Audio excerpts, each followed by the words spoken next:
These. The jungle shimmered under the golden morning sun, alive with chatter and color. Birds argued over the best branches. Monkeys leaped from vine to vine like little acrobats, and the river hummed its endless, ancient song. And right in the center of it all, stretched lazily across a warm, flat rock, lay the most confident cat in the entire jungle. Razor. His sleek black fur gleamed like polished obsidian. His long whiskers twitched with pride, and his tail flicked back and forth like a royal banner. Razor believed one simple truth, a truth he held deep in his bones. He and he alone ruled the jungle floor. Every morning was the same. He'd wake up, stretch each leg with theatrical slowness, and then begin his grand tour. He'd saunter past the chattering monkeys, who would pause their games to watch him pass, their eyes wide.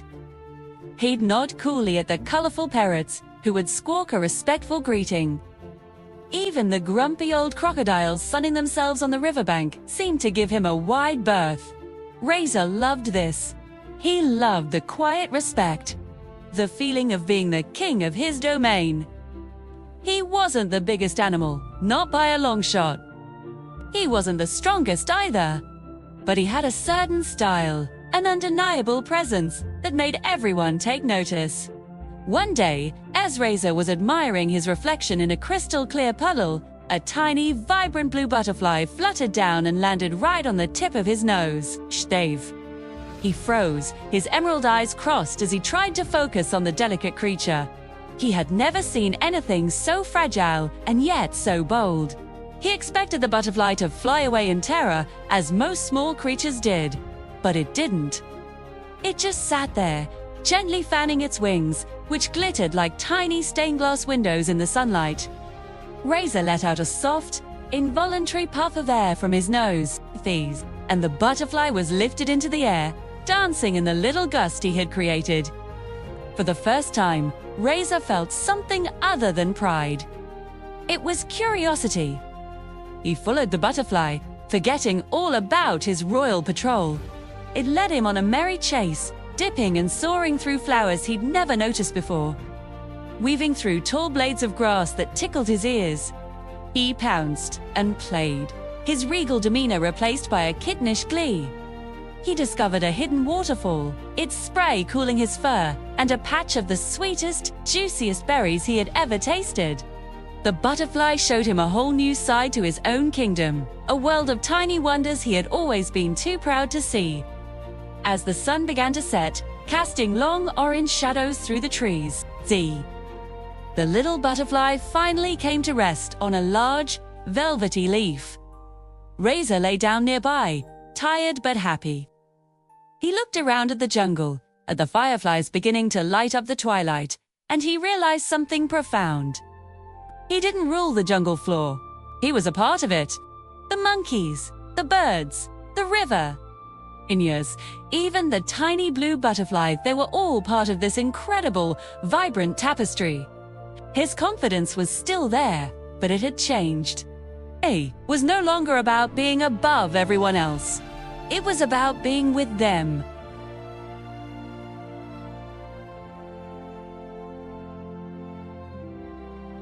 He knew that was a much better way to be a king. Thanks for watching, and don't forget to subscribe for more stories from the jungle. Deep in the heart of a jungle, where sunlight struggles to kiss the forest floor, lived a tiny gray mouse named Milo. You could find his home tucked away between tangled roots and soft, green moss. Milo wasn't the strongest creature in the jungle, and he certainly wasn't the loudest. But what he lacked in size, he more than made up for with his bright eyes and an even brighter mind. Milo was clever, and in a place as wild as the jungle, being clever could sometimes be more dangerous than being strong. Our story, and all of Milo's troubles, began with a single, magnificent piece of cheese. It wasn't just any cheese. It was a golden, crumbly wedge of cheddar, dressed by a careless hiker, and it smelled like heaven.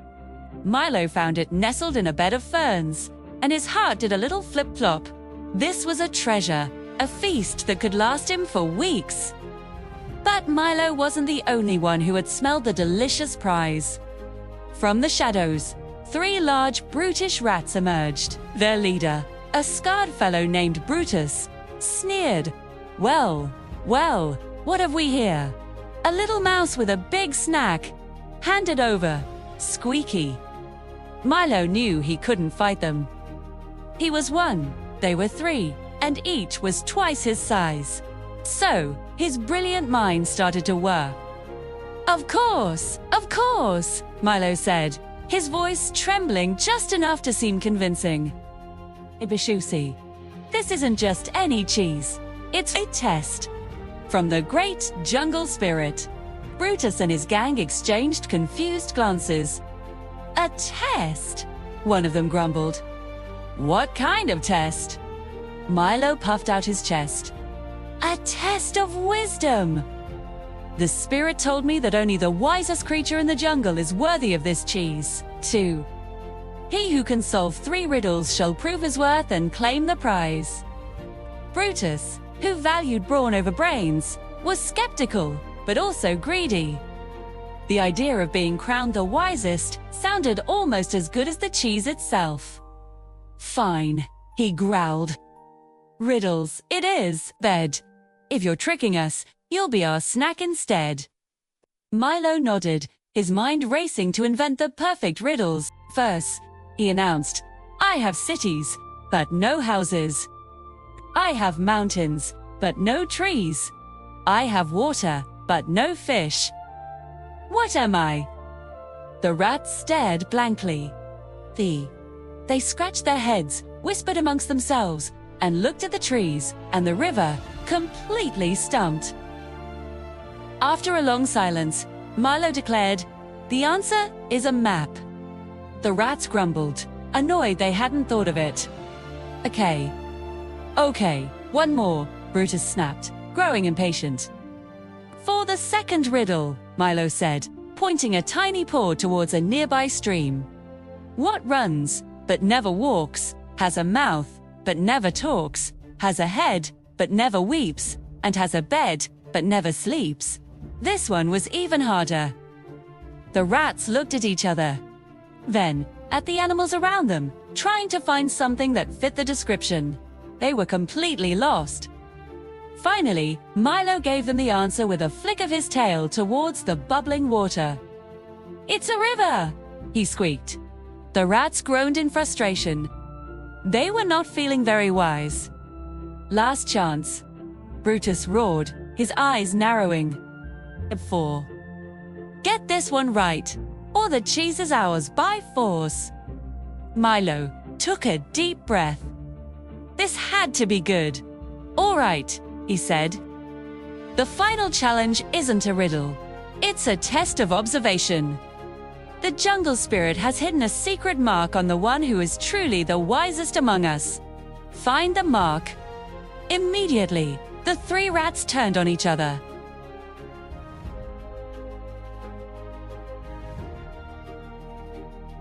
No, I'm the wisest. It's on me. Another shouted, frantically searching his fur. Brutus shoved them both aside, inspecting his own reflection in a puddle. They got so caught up in their squabbling, arguing, and searching for a non-existent mark that they completely forgot about Milo. And in that moment of chaos, Milo saw his chance, quietly. He grabbed the glorious wedge of cheese, which was much bigger than he was, and began to drag it away. He scurried back towards the safety of his home in the tangled roots. By the time the rats realized they had been tricked, Milo and his prize were long gone. From the comfort of his cozy burrow, Milo nibbled on his hard-won cheddar. He had proven that in the great wild jungle, you don't need sharp claws or a loud roar to win. Sometimes, all you need is a quick mind and a little bit of courage. Thanks for watching our story today. Don't forget to like this video and subscribe to our channel for more tailies from the jungle. See you next time.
Well, what have we here?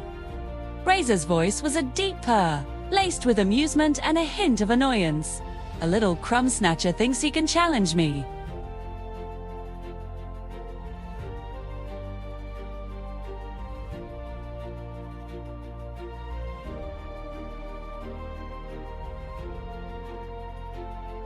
Razor let out a laugh that shook the leaves on the nearby bushes. Share a tiger does not share with a mouse. I am big, and you are small. I am strong, and you are well. You're a mouse? The cheese belongs to me by the law of the jungle.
Razor considered this.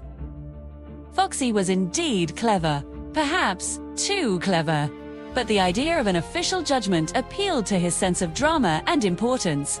It would be a formal proceeding, and surely any wise judge would see that the lion's shrour in this case, the tiger's shrour, go to him. Very well, Razor agreed, with a flick of his tail. We will let Foxy decide. But his decision is final. Agreed, Milo squeaked, relieved. With great ceremony, they presented their case to Foxy, who trotted down from his branch, a sly grin playing on his muzzle. He listened patiently, nodding thoughtfully as Razor boomed about his strength and Milo squeaked about fairness and arriving at the same time. Foxy circled the cheese, sniffing at a most interesting dilemma. Foxy said, stroking his chin with a paw. Strength versus speed. Size versus spirit. It requires a very delicate balance. I will divide the cheese for you. He produced a sharp sliver of flint and, with great precision, cut the cheese into 2 pieces. But he made one piece noticeably larger than the other. Razor's eyes lit up, while Milo's face fell. That's not fair, Milo protested. One is much bigger. Oh, dear me. You are quite right, Foxy said with a concerned frown. My eyes must be playing tricks on me. Allow me to correct my mistake. And with that, he took a large bite out of the bigger piece. He chewed thoughtfully, then held them up again. Now, the other piece was bigger.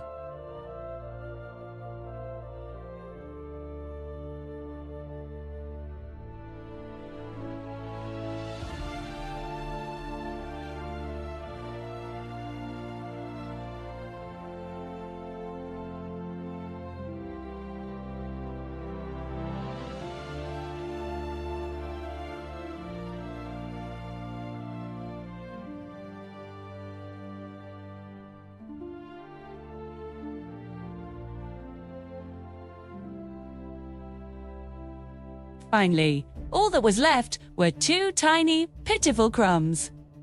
Foxy held them up. There, he declared proudly. Perfectly equal. He popped 1 crumb into his mouth and flicked the other toward Milo and Razor. A fair division, just as you asked, With a swish of his bushy tail and a belly full of cheese, Foxy trotted away, chuckling to himself.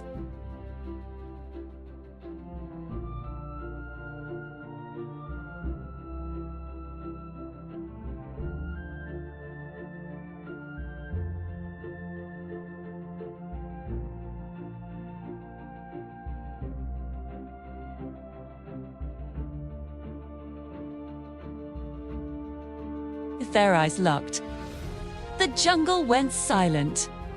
A deep, expectant hush fell over the emerald canopy, the usual symphony of chirps and rustles fading into nothingness. Razor, the undisputed king of this part of the jungle, a magnificent tiger with stripes like jagged shadows, let a low growl rumble in his chest. A smirk played on his powerful lips, across the small clearing.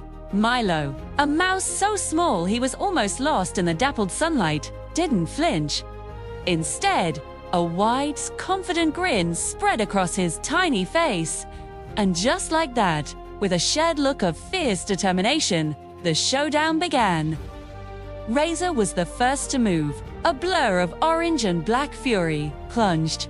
His body a coiled spring of muscle and instinct, aiming to pin the impudent rodent under a single, massive paw.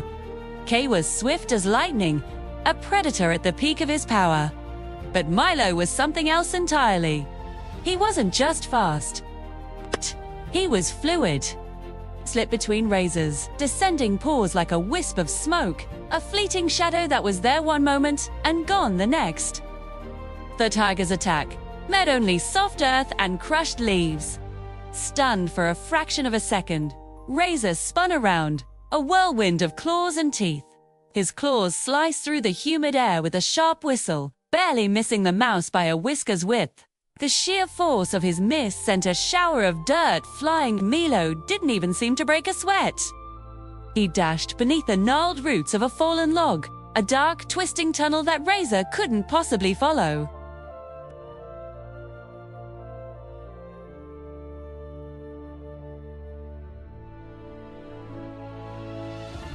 A wedge of golden, fragrant cheese left behind by some careless explorers. A frustrator roar tore from Razor's throat, a sound that shook the very leaves on the trees. The challenge was on. He charged after the tiny thief, his pride stung and his predatory instincts in full blaze. Suddenly, the silent jungle exploded into motion. The spell was broken. High in the canopy, monkeys chattered and screeched with unbridled excitement, leaping from branch to branch to get a better view of the chase. A flock of brilliantly colored parrots took to the air, flying overhead and squawking what sounded like a very dramatic play-by-play commentary. Even the old, sleepy crocodile sunning himself on the riverbank, a creature who rarely moved for anything, lifted one heavy eyelid to watch the spectacle unfold. This was better than any jungle gossip. Milo, with the cheese held firmly in his mouth, was a master of evasion. He zigzagged through the tall, sharp-edged grass, using the dense vegetation as a maze that only he could navigate. Razor, in contrast, relied on brute force. He didn't bother with zigzags. He crashed straight through everything in his path, a living, battering ram of orange fur. Leaves, twigs, and flowers flew everywhere in his wake, creating a chaotic trail of destruction. The chase led them toward a small stream. Milo, light as a feather, bounced nimbly across a line of slick, mossy stepping stones. His tiny feet barely touching the surface as he crossed a muddy puddle. He made it look effortless.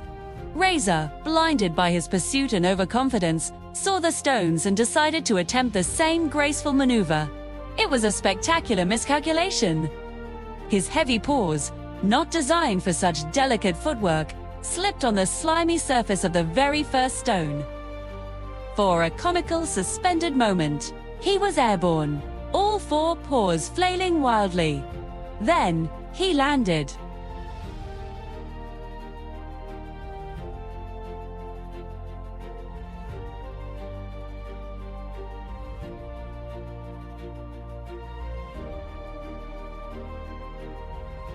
A wave of silence fell again, quickly broken by a new sound.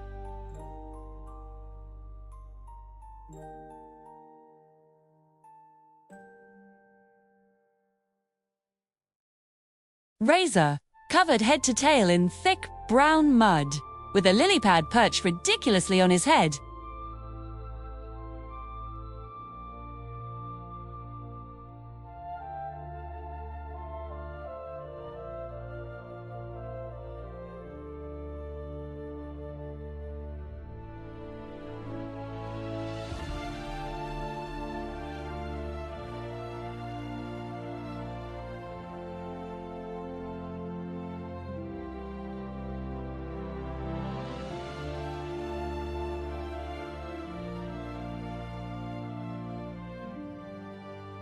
Then, at the grinning mouse, and a low, rumbling sound started in his chest. It wasn't a growl this time. It was a chuckle.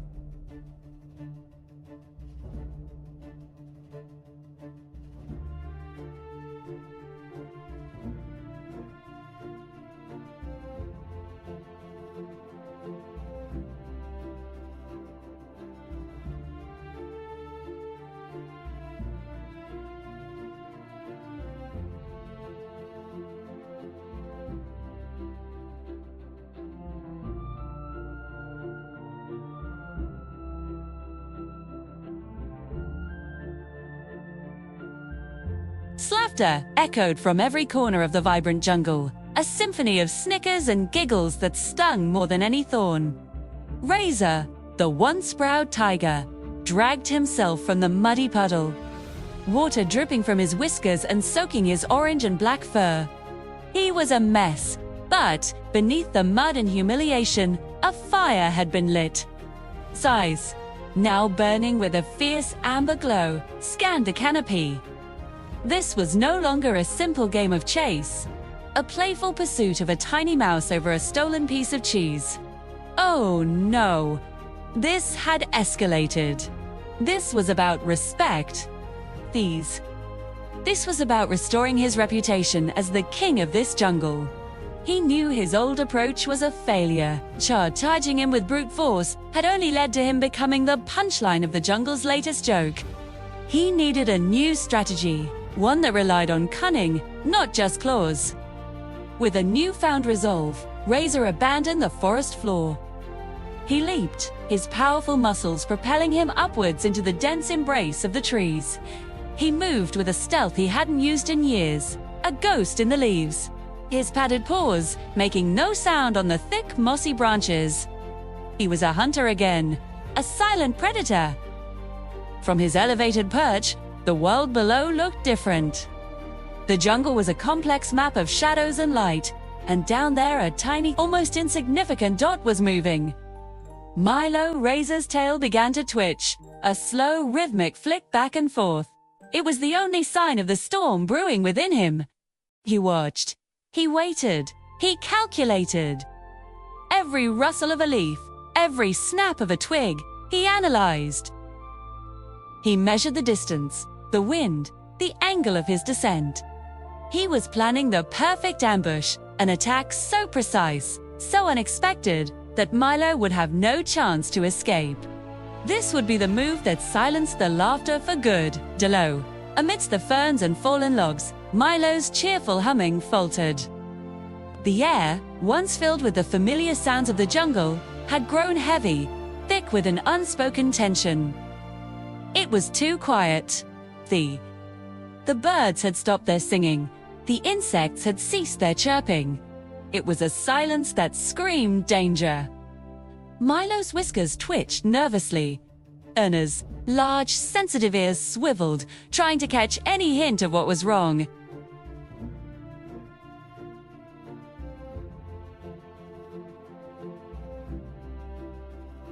He could feel it. A predatory gaze fixed on him from somewhere unseen. Then, the world exploded. A shadow detached itself from the canopy above, a blur of orange and black plummeting towards him. It was Razor. He dropped from the sky like a living meteor, claws extended, jaws ready to snap. Milo reacted on pure instinct. With a desperate squeak, he threw himself sideways, rolling just as Razor's massive paws crashed into the earth where he had been a split second before. Dirt and leaves flew into the air. Milo had escaped, but only by a whisker. He scrambled to his feet, his tiny body trembling. The game had changed, and the stakes were higher than ever. Razor landed with a frustrated grunt, his perfectly planned ambush thwarted by the mouse's lightning-fast reflexes. But there was no time for disappointment. He was on Milo's tail in an instant, the chase resuming with a terrifying new intensity. They tore through the undergrowth, a whirlwind of predator and prey. Milo darted under massive roots, squeezed through impossibly tight crevices, and skittered across swaying vines. Razor was a force of nature behind him, crashing through obstacles, his roars shaking the very ground. The chase led them to the edge of a deep, misty gorge. A single, ancient log bridged the chasm, its surface slick with moss and dew. For Milo, it was his only path to safety. For Razor, it was the perfect trap. The mouse didn't hesitate, scampering onto the log, his small size giving him an advantage on the slippery surface. Razor, however, had to be more careful. He placed one giant paw onto the log, then another, his immense weight causing the old wood to groan in protest. He was halfway across when Milo, safe on the other side, turned around. He wasn't running anymore. He was just watching, a strange look in his big, dark eyes. And then, a new sound cut through the tension. A low, ominous creak.